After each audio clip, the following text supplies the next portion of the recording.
Norma dan nilai dalam masyarakat sangatlah berperan dalam memberikan stabilitas kehidupan bermasyarakat.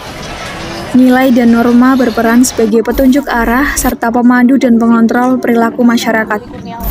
Nilai dan norma sosial bisa berfungsi sebagai alat pendorong atau motivator bagi seseorang dalam bertingkah laku sesuai dengan nilai yang ada. Pada pembahasan kali ini, kami ingin membahas mengenai aktualisasi nilai dan norma yang ada di sekitar kita, aktualisasi nilai dan norma yang ada di lingkungan Indonesia, terutama di daerah Jawa Barat. Dan yang terakhir, aktualisasi nilai dan norma yang ada di lingkungan luar negeri. Sarapan pagi dengan roti, minumnya jus mangga. Sebelum masuk ke pembahasan inti, saya menyapa, apa kabar semua?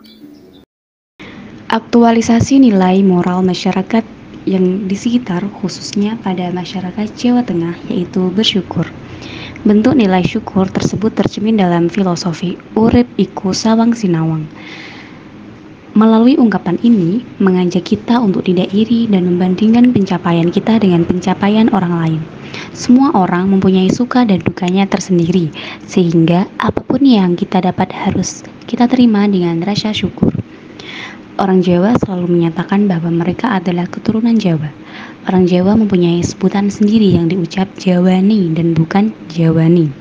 Seringkali, orang yang lebih tua lebih Jawa dan Jawani daripada generasi mudanya. Para kalangan tua masih memegang teguh adat Jawa, mulai dari etika berkunjung, berpakaian, status berkomunikasi, dan lain-lain. Mereka selalu berpusat pada nilai-nilai asli Jawa. Orang Jawa dengan melepaskan nilai-nilai kejawaannya karena didorong oleh keinginan untuk mempertahankan budaya mereka. Budaya Jawa merupakan sekumpulan gagasan, pemikiran, perilaku, sikap, dan karya masyarakat yang berkembang dan tumbuh menjadi budaya yang berorientasi pada perwujudan kualitas dan bukti ciri khas orang Jawa yang telah ada sejak zaman prasejarah. Adapun aktualisasi norma kesopanan yang masih dipertahankan masyarakat di sekitar, yaitu ajaran membungkukkan badan ketika berjalan di depan orang yang lebih tua atau orang yang posisinya lebih tinggi. Tujuannya yaitu sebagai wujud menghormati dan kerendahan hati. Etika yang sudah turun-temurun ini mengakar pada norma kesopanan masyarakat Jawa, sehingga apabila dilanggar, maka akan dianggap kurang mempunyai sopan santun. Nilai dan norma yang ada di Indonesia sangatlah luas dan memiliki berbagai macam perbedaan di setiap daerahnya. Salah satu nilai dan norma yang ada di Indonesia, khususnya di Jawa Tengah, daerah Semarang. Berdasarkan Undang-Undang Negara Republik Indonesia 1945, negara Indonesia menempatkan kesatuan masyarakat hukum adat pada proporsi yang istimewa dalam sistem pemerintahan desa. Hal ini dikarenakan desa sebagai penyelenggara pemerintah yang berlangsung berhubungan dengan masyarakat.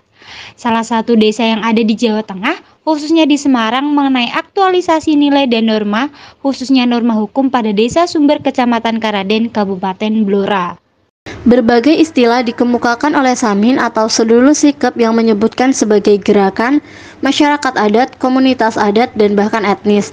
Penyebutan ini didasarkan pada cara pandang terhadap sikap hidup dan keyakinan prinsip yang dipegang teguh oleh sedulur sikap sampai saat ini.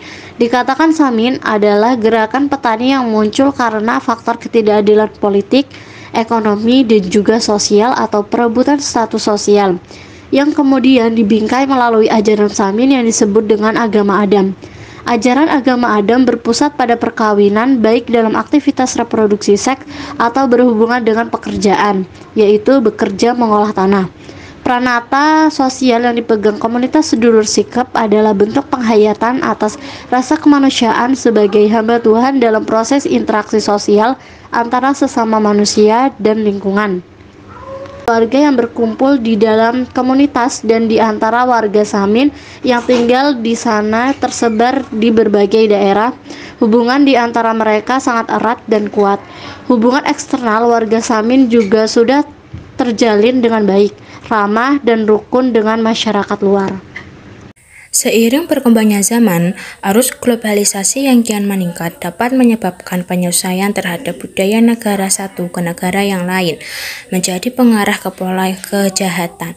Banyaknya suatu kejahatan baru yang saling bermunculan akibat adaptasi dari negara-negara lain, Salah satunya kejahatan yang berkembang dikarenakan gangguan jiwa seseorang. Penyimpanan seksual dapat disebabkan oleh berbagai macam hal. Di antaranya gangguan pada perilaku seksual disebut juga dengan istilah parafilia.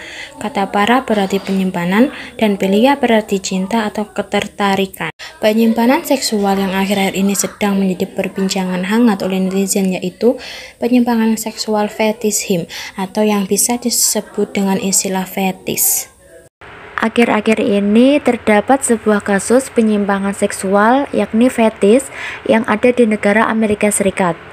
Tokoh yang terlibat yakni Albert Fish yang lahir di Washington DC, Amerika Serikat tanggal 19 Mei 1870.